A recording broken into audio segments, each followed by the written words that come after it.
Well, you have 13 assists on 15 buckets at halftime. You're pretty darn efficient offensively. I love how we pass it, man. We can really pass the ball. I hope our fans understand what they're seeing because it's a team that really knows how to play on that end of the floor. Thought we were solid defensively. I just love the fact the game was lopsided, and yet we stayed in character and we were unselfish, and whoever we put in the game kept moving the ball like we want to play. Mike, it didn't look like Jaren broke much of a sweat offensively. How in tune is he with what you guys want to do and getting his stuff through? Yeah, he is a scary talent, man, and he's calm at letting the game come to him. I think his approach has been more. I think you've heard me say, I feel like I'm coaching a man. I feel like I'm coaching a pro because he is a pro.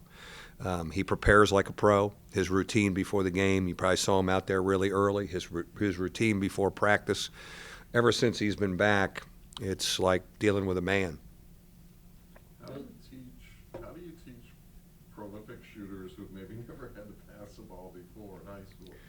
How do you teach them to be unselfish and give up a good shot for a great? It's a great point. That's a great point. I think it's part of our culture here. We have had I think Jay Billis says, a culture of passing, that we've really moved it and made the extra pass, and we've always had a number of guys that can shoot the basketball. But yet, it's part of the culture. I think it's part of the older guys letting the younger guys know, especially in the summer when they're playing pickup, that we make the extra pass here. And if you're open, we'll find you, and be secure and let the game come to you, and don't force anything. I thought Zach August was a good example of that.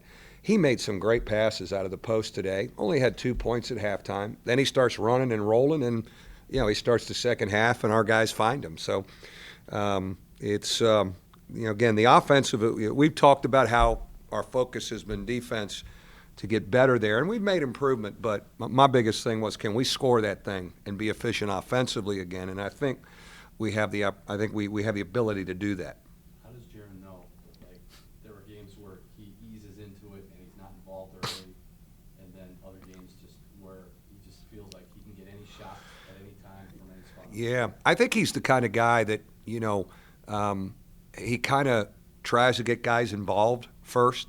And we do have some different weapons who can score, so I'm okay with that. But if we stall, if we're going to get it, and we will, then we start to run some stuff for him, some ball screen stuff for him. We didn't have to do that really much today, but we have things that we go to where he's really looking to make a play off a ball screen. And I think that's the balance point that I have to really keep an eye on. Okay, we need to get him going, and he gets our other guys going. Law of averages with him from three going to eventually kick in, and it did. Yeah, I think I'm pleased with he and Demetrius. I don't think they weren't shooting it great coming out of Mohegan Sun, but I think they've found their rhythm, and they're shooting it well here, which is a key for us. Mike, what do you like about what BJ is giving you off the bench? How has he kind of settled into that? Yeah, I love that he's scoring. That scoring really helps us, and he's shooting it so confidently. Like, he is really rising up to shoot the basketball. Still needs to improve defensively, and we work with him every day on that. But he can rebound for us. But the ability to have another shot maker out there that stretches the defense, I think gives us another weapon. Is that deflection that turned into a transition? That's, you show that to him? yeah. That's something that that's getting to be more of a veteran-looking guy when he makes that play. And I love that he's just risen up. He's even taken some bad shots in practice, and that's okay because I want him to go for it. We need him to be a shot maker. How much of a luxury is it to have a guy like Pastore that you can just assign to Yeah, the yeah. He's unbelievable. The quietest guy ever. Guard him and just make every other play. And, of course, he's making open shots. He's so good. He's so good. He's just easy to play with. He's good guarding his guy. He's good on rotation. He's good making shots. He's good screening and cutting to help other guys get open. He has an unbelievable feel for the game for a sophomore. I almost feel like I'm coaching a guy who's played over 100 college games. His basketball IQ is the highest we've had here at a young age. Did you bring up LaDonte Hitton at all, of guarding a guy who could score easily? I mean, he goes for 38 against you, and then Rosenberg, he gets almost next to nothing. Yeah, I didn't really make that comparison at all. I mean, it was one of those things where a team awareness, but what we've tried to do on the perimeter for the most part is put Steve on the most explosive guy because he's the best at it. And sometimes, I don't know if I want Jaron or Pat to get in foul trouble early. And I think that's a good rotation, to have. But I think we're very confident in, Steve does a great job because he'll overplay the guy, and the guy has a hard time catching the ball. He's our best contester. And so, a guy that needs the ball like Rosenberg, he overplays that guy, and when he catches it way. He doesn't catch it in a comfort zone. And I think he really helps himself and our team that he contests him early, and he's catching it in uncomfortable spots away from the bucket. Your rotation, you went with Austin Torres over Colson early. What's Austin done to kind of boost his? Yeah, he was really good in practice the last couple of days doing exactly what he did right there. Take a charge, get a steal, get up on the board. We don't need it for many minutes, but can he give us that juice and that energy and fly around? And I think that's something we have to continue to nurture. Burgett was a little under the weather with the flu, so we didn't play him in the second half, but it gave us the opportunity to rotate Torres and Colson in there. And I think it's something where it could be Torres one week, Colson the next, that Burgett. I think it's something.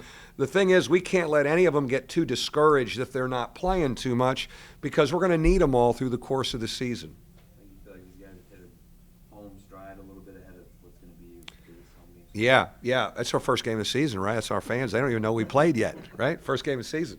I think I feel very good about our frame of mind going into this game. One of the things you guard against, and we've had this here, is this will be a crazy crowd. That we want it to help us, not hurt us. And where we're still maybe a little inexperienced in some spots, I think that's something I really have to talk to our guys about, where let's have that home crowd give us energy, but not make us play out of character or play too fast or make us think we can do do things we cannot do. In the locker room, I will say it that way. Sorry. Speaking of, and not that, but speaking of frame of mind you mentioned, compared to the end of November a year ago, this team just seems to have more intensity, but Yeah. a certain joy about the way they play. Yeah, that didn't exist a year ago. Is that the way you see it? Yeah, we're better. Everybody said, and we've talked about last year so much. When am I done with confession for that last year? Am I done? Is my confessions up? Anyways, I'm kidding. We're better than last year. Let's see what it does in the ACC. We're better, and there is a cohesiveness. Again, we had the benefit of Italy, which I think has helped our team really get to know each other better earlier than other teams would that didn't have a foreign tour.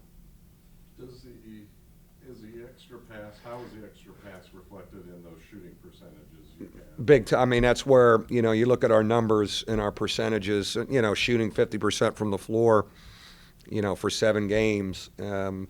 It's all about that.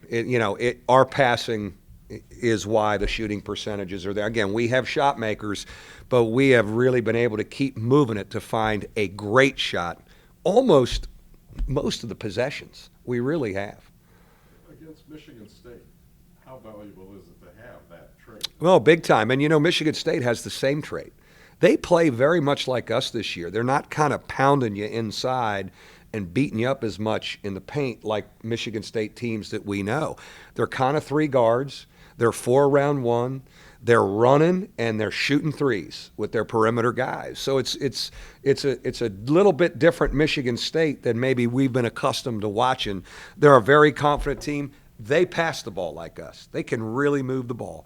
So it's a great test for us. And you've heard me say when I got here in 2000, when you could get a win against a Georgetown or a Connecticut or a Syracuse. Those were program wins that gave your program credibility. For us to beat Michigan State's program certainly would be great for this team right now. It's good for our program, too, because they have been unbelievably machine-like up there north of us. And then the passing, the extra pass against a team like Michigan State, is that one of your top 3 keys? Well, yeah, I don't even, I don't know if we have to bring it up. We kind of do it. I think it's like a drug to us. We love moving the ball. I think we turned down some pretty good shots to make yet another pass. Jaron did that. Jaron does that. That's why I think everybody loves playing with him. He's your best player, but he's so unselfish, and he turns down some stuff. But that's a trait. Our offensive efficiency is a strength of ours that we need to keep tuned high throughout the season, and certainly Wednesday night. You mentioned Jaron's passing as well. One of the things that I've always observed about it is it's not just that he passes, he puts it right on the money so much. Yeah.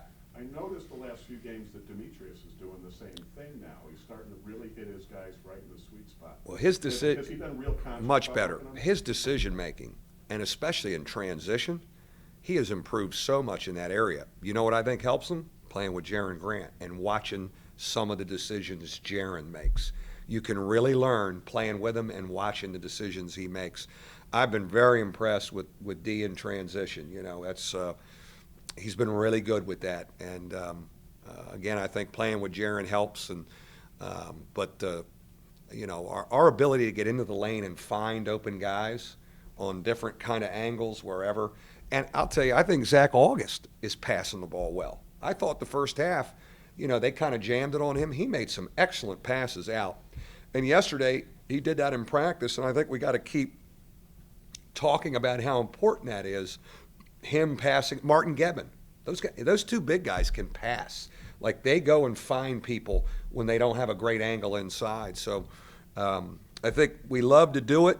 I told him at halftime, I told him with about 5 minutes left, I said, hey, we got 17, 18 assists. We got to get into the 20s. And I think that's something they take a lot of pride in. They'll come, how many assists we have, Coach? And so I think it's a good thing for us, and want to continue to reinforce it. Beat the Trojans.